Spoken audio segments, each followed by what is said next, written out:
Mi hermana le gritó a mi hija y le dio una cachetada frente a todos, por arruinar las fotos de su boda, dejándola llorando. Mis papás me dijeron que me disculpara por ella. Tomé la mano de mi hija, dije absolutamente no, y me fui. No tenía ni idea de lo que venía después, porque 3 días más tarde, abrí una carpeta de estados de cuenta bancarios que expuso un secreto que mi hermana nunca esperó que nadie descubriera. Para entender por qué esa cachetada me rompió algo que llevaba 34 años sin romperse, tienes que entender primero lo que había pasado los 8 meses anteriores, y lo que mi hermana y yo habíamos sido la una para la otra desde mucho antes de que ninguna de las dos fuera madre o novia. Me llamo Ximena. Y durante 34 años creí que mi familia me quería de la forma en que se supone que las familias quieren. Creí que la lealtad corría en nuestra sangre como una herencia que nadie tiene que pedir. Estaba equivocada, y me tomó ver la cara llena de lágrimas de mi hija de 7 años para entender exactamente qué tan equivocada estaba. Mi hija, Renata, había pasado 8 meses entrando y saliendo de hospitales el año anterior. Un brote autoinmune raro que le atacaba las articulaciones sin avisar, quitándole la capacidad de caminar algunas mañanas y dejándola exhausta antes del mediodía, incluso en los días buenos. Dejé mis turnos de tarde en el despacho contable para estar con ella en casa. Vacié una pequeña cuenta de ahorro que había construido desde que nació. No era una fortuna, pero alcanzaba para cubrir a los especialistas que el seguro no cubría. En mi cabeza, la llamaba el Fondo de Seguridad de Renata. Nunca le dije a nadie el número exacto. Nunca tuve que hacerlo. Existía para un solo propósito: asegurarme de que, pasara lo que pasara con el cuerpo de mi hija, nunca tuviera que esperar por atención médica por lo que nuestra cuenta pudiera o no cubrir ese mes en particular. Mi hermana menor, Carla, tenía 3 años menos que yo, y desde que aprendió a hablar, llenaba los cuartos de una forma que yo nunca aprendí a hacer. En las cenas familiares contaba historias que hacían llorar de risa a los adultos. Yo encontré mi propio lugar junto a ese brillo, la confiable, la que se acordaba de los cumpleaños, la que llevaba a la gente a sus citas, la que nunca necesitó que nadie se acordara de la suya. Para cuando mi hermana se comprometió con un hombre llamado Osvaldo, Renata finalmente estaba en remisión. Todavía pálida, más delgada de lo que solía ser, pero caminando, riendo, de vuelta en la escuela. Esa recuperación se sintió como el primer milagro real de mi vida adulta, y quería protegerla como se protege la flama de una vela en el viento. La organización de la boda de Carla consumió a nuestra familia 6 meses. En algún punto de esos meses, noté cosas pequeñas que elegí ignorar. Carla pidiéndome cubrir el anticipo de un proveedor, solo hasta que se libere la cuenta conjunta. Mi mamá mencionando, casi de pasada, que el presupuesto de Carla se había apretado un poco, pero que todo estaba resuelto. Sentí un pequeño destello de incomodidad cada vez, del tipo que sientes cuando una puerta en tu casa no cierra del todo bien. No investigué. Me dije que la familia ayuda a la familia, y además, tenía una hija con articulaciones frágiles y una montaña de papeleo médico que manejar. Ahora desearía haber hecho espacio para investigar. La boda se fijó para un sábado de principios de otoño, en un viñedo a 2 horas de León, cerca de Querétaro. Carla le pidió a Renata ser la niña de las flores, y Renata dijo que sí tan rápido que casi tira su limonada.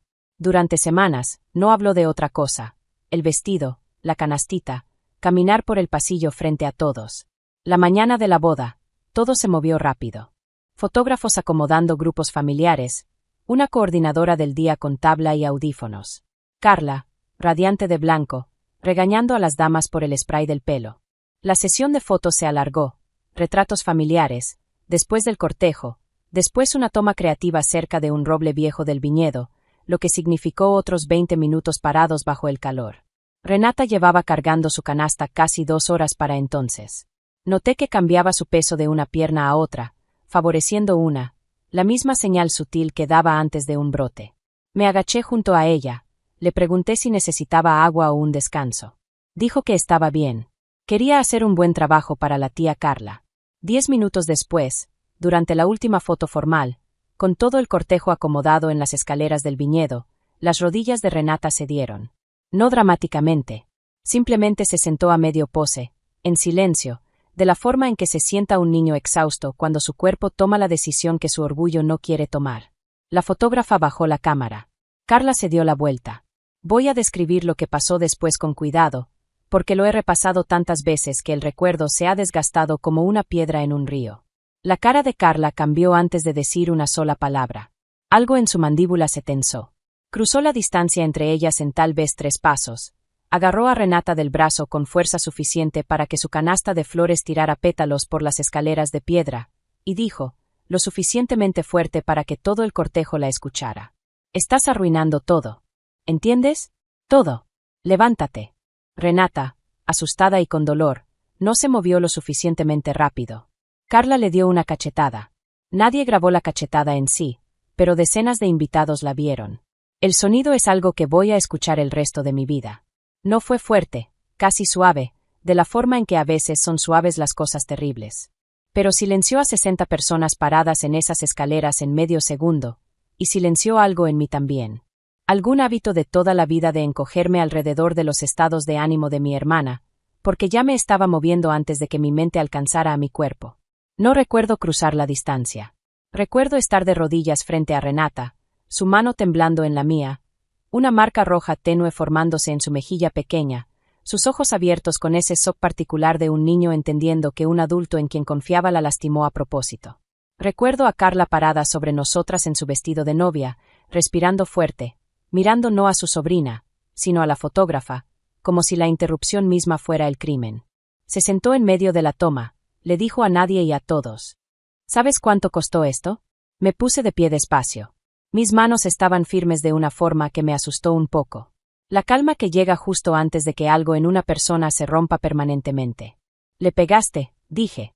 Le pegaste a una niña de 7 años. Me avergonzó frente a 200 personas, respondió Carla. Ha estado alargando todo el día desde la mañana. No le pegué. La redirigí. Volteé a ver a mis papás. Quiero ser honesta sobre lo que esperaba en ese momento, porque creo que importa. Esperaba indignación. Esperaba que mi papá se parara entre su nieta y la persona que la había abofeteado. Esperaba que mi mamá abrazara a Renata como me abrazaba a mí cuando me raspaba la rodilla de niña. En cambio, mi mamá, Graciela, puso una mano en mi brazo y dijo, en voz baja y urgente, Ximena, por favor, hoy no. No frente a todos.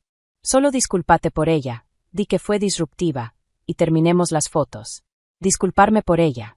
Por mi hija, cuyo único crimen fue tener un cuerpo que la había traicionado durante 8 meses brutales, y finalmente había cedido en silencio en el peor momento posible.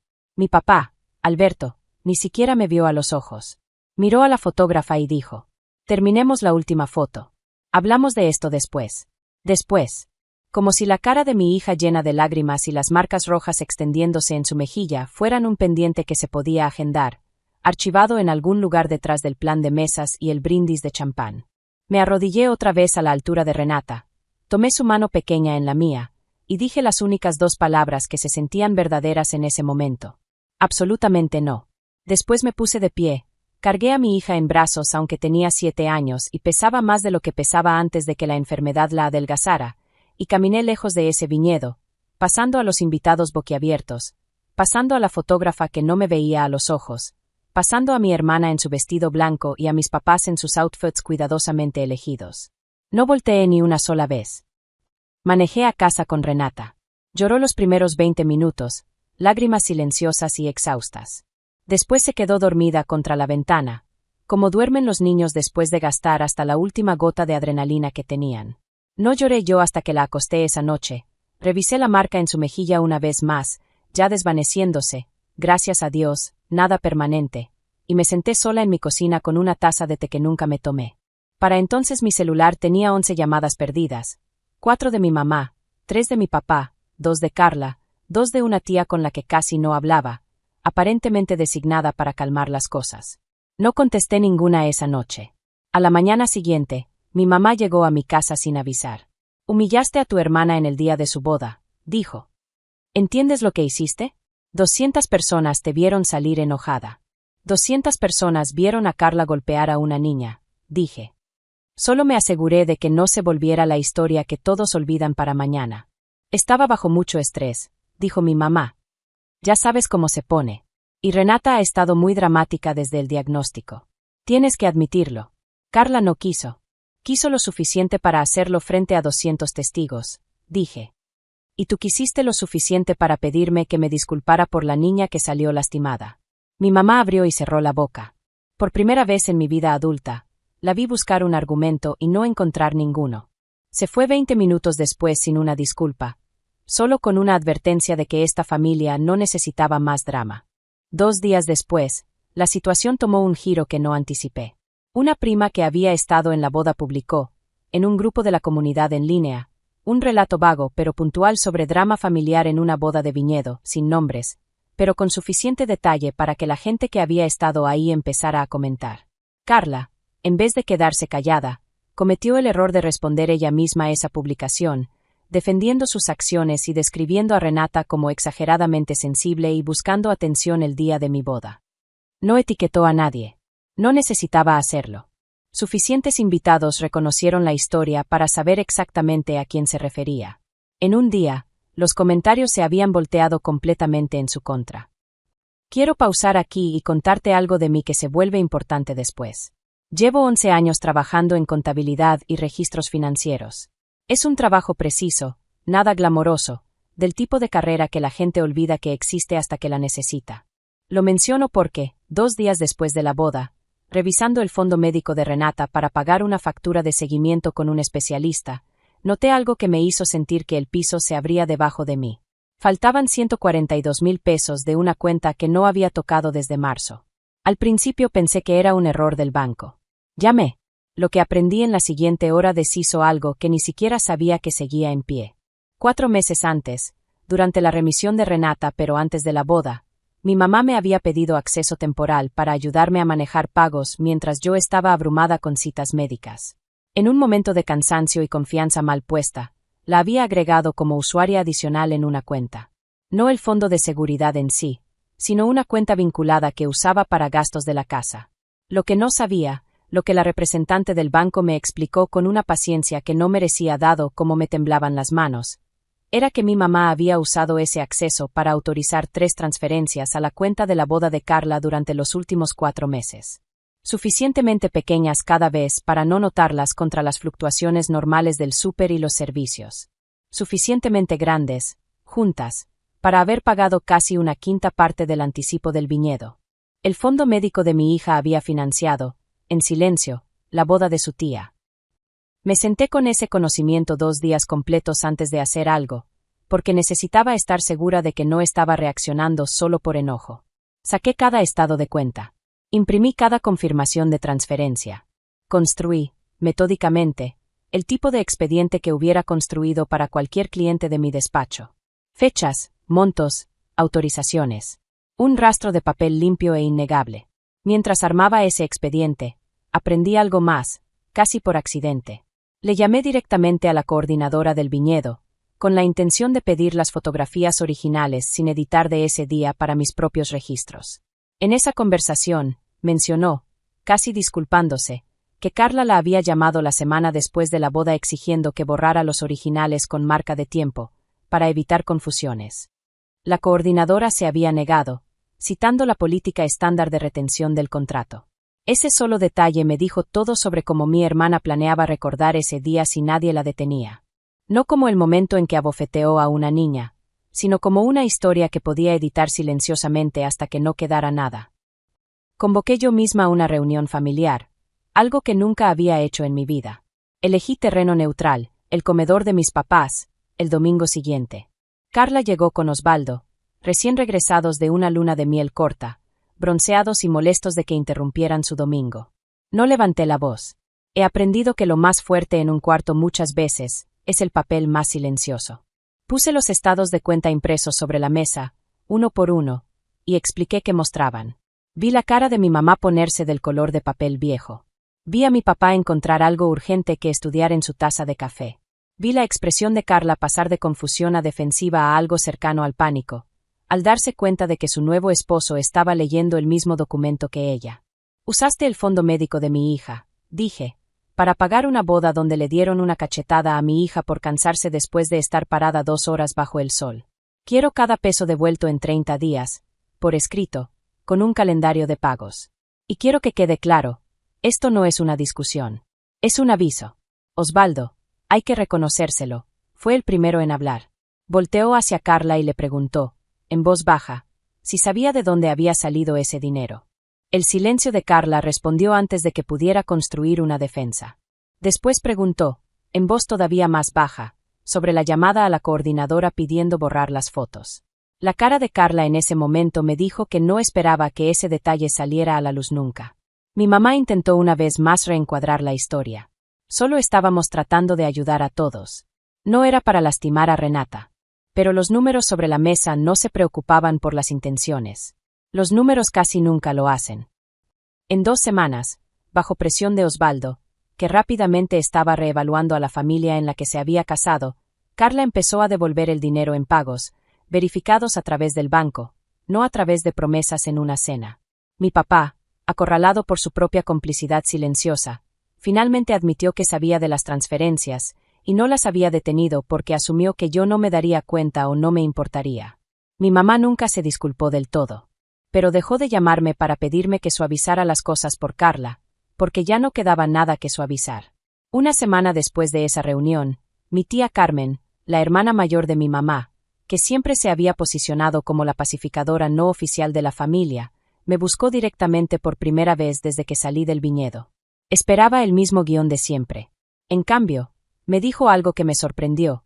Había estado lo suficientemente cerca para ver la cachetada, lo suficientemente cerca para ver la cara de Renata desmoronarse, y llevaba cada día desde entonces arrepintiéndose de no haber dicho nada en el momento.